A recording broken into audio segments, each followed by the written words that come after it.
Hello students, we are going to start new chapter today, chapter number 3, data handling. इस chapter का आज के video में हम सिर्फ इंट्रोडक्शन देखेंगे। तो देख लेते हैं, हम स्टार्ट करते हैं शुरुआत से कि चैप्टर का नेम है डेटा हैंडलिंग। तो डेटा हैंडलिंग चैप्टर नेम का मतलब क्या है, हम पहले चैप्टर नेम का मतलब देख लेते हैं। तो डेटा का मतलब होता है कि कोई भी इंफॉर्मेशन जो हमारे पास गिवन हो और उसमें से हम कुछ इंफॉर्मेशन को देख के हम रिज़ल्ट निकालें कि कुछ उसमें से हमें कुछ जानकारी मिल जाए। ठीक है, जैसे कि आपको किसी बहुत सारी सिटीज़ के आपको दे रखे टेम्परेचर दे रखे कि 1 by 1 सिटी, जैसे आपकी बुक में एक एग्जांपल दे रखा है टेम्परेचर सिटी वाइज कि इंडिया की कुछ सिटीज़ दे रखी है और उसका टेम्परेचर दे रखा है। तो वो जो टेम्परेचर आपको जो लिस्टिंग करके दे रखी है वही डेटा है। ठीक है, और इस तरह से जैसे किसी क्लास के आपको कल क्लास में एक एग्ज़ाम हुआ और इस एग्ज़ाम के सारे बच्चों की मार्किंग आपके पास आपको प्रोवाइड करवाई गई। ठीक है, तो वो जो मार्किंग है वो डेटा है। डेटा का मतलब कोई इंफॉर्मेशन जो हमारे को गिवन हो। हैंडलिंग का मतलब होता है कि डेटा को अरेंज करना। ठीक है, कि डेटा को हमें पहले कलेक्ट करने के बाद उसको अरेंज करने के बाद जो उससे इंफॉर्मेशन निकलती है वो इंफॉर्मेशन हमें रीड करना। ठीक है, इंफॉर्मेशन को रीड करना हमें आना चाहिए। तो वो हम इसमें सीखेंगे डेटा हैंडलिंग, डेटा इंफॉर्मेशन और इंफॉर्मेशन को अरेंज करना। ठीक है, तो सिंपल वर्ड में मीनिंग हो जाए डेटा एंड डेटा को अरेंज करना।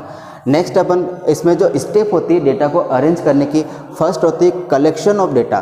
कलेक्शन ऑफ डेटा का मतलब कि आपको सबसे पहले डेटा को अरेंज करने पहले या डेटा को रीड करने से पहले आपको डेटा का कलेक्शन करना ज़रूरी है कि आपको किस टाइप का डेटा चाहिए। आपको ये पहले से पता होना चाहिए डेटा कलेक्ट करना क्यों है।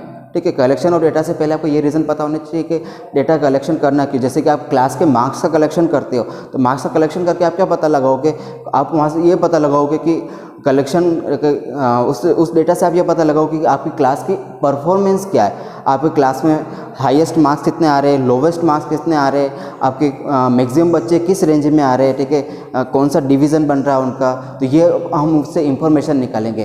तो हम इंफॉर्मेशन निकालने के लिए हम क्या करते हैं, पूरी क्लास के मार्क्स को इकट्ठा करते हैं और उसमें से हम उनको अरेंज करके हम इंफॉर्मेशन निकालते हैं। इसी टाइप से टेम्परेचर अरेंज करके कि किस टेम्परेचर से हम पता लगाएंगे किस सिटी का वेदर किस टाइप का है।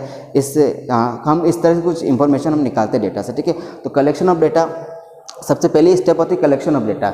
नेक्स्ट अपन करते हैं जो भी डेटा हमने कलेक्ट किया उस डेटा को ऑर्गेनाइज करना मतलब उसको सिस्टमेटिक अरेंज करना। तो ऑर्गेनाइज करने के कई सारे तरीके होते हैं। जैसे हमारे पास कुछ डेटा हमारे पास गिवन है, let the runs scored by different batsman.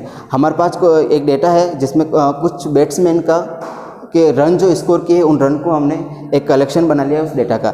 अब यहाँ पर इस डेटा को आप देखोगे तो ये रफली डेटा जमा हुआ। ठीक है, यहाँ से आप डायरेक्टली कोई इन्फॉर्मेशन नहीं निकाल सकते हो। तो इस टाइप के डेटा को कहते हैं this data are called raw data या अनग्रुप्ड डेटा। इनकी हमने ग्रुपिंग नहीं कर रखी है। हम इसको देखेंगे तो कुछ खास इंफॉर्मेशन हम निकाल पाएंगे। ठीक है, नेक्स्ट अपन देखते हैं if we arrange data in ascending और डिसेंडिंग ऑर्डर। अगर इन डेटा को हम असेंडिंग या डिसेंडिंग ऑर्डर में अरेंज करते हैं तो इस टाइप का अरेंजमेंट कहलाता है एरे।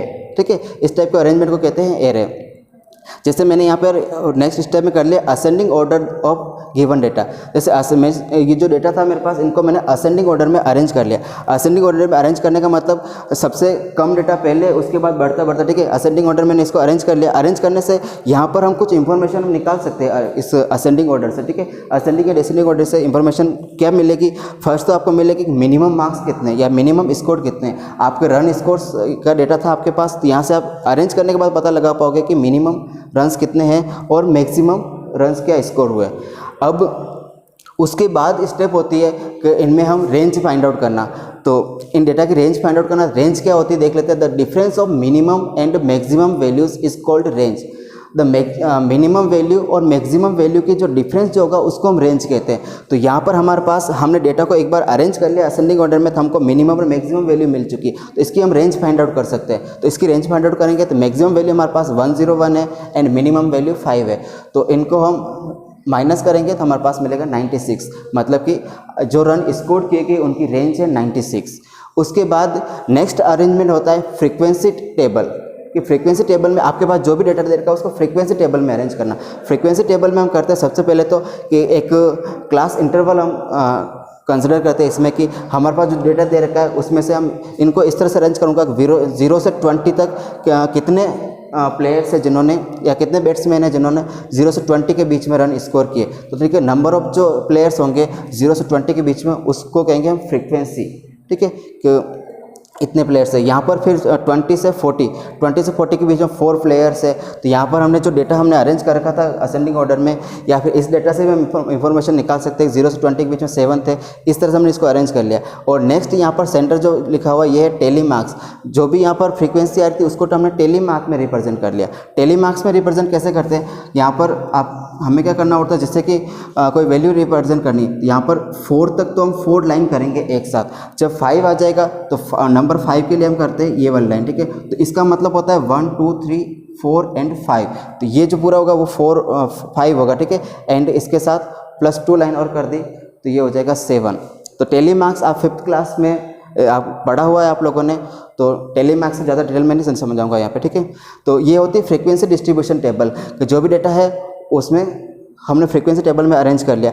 इसके बाद की जो स्टेप होती है वो डेटा कलेक्शन में वो होती है मीन निकालना डेटा का। मीन वैल्यू का मतलब होता है कि एवरेज वैल्यू।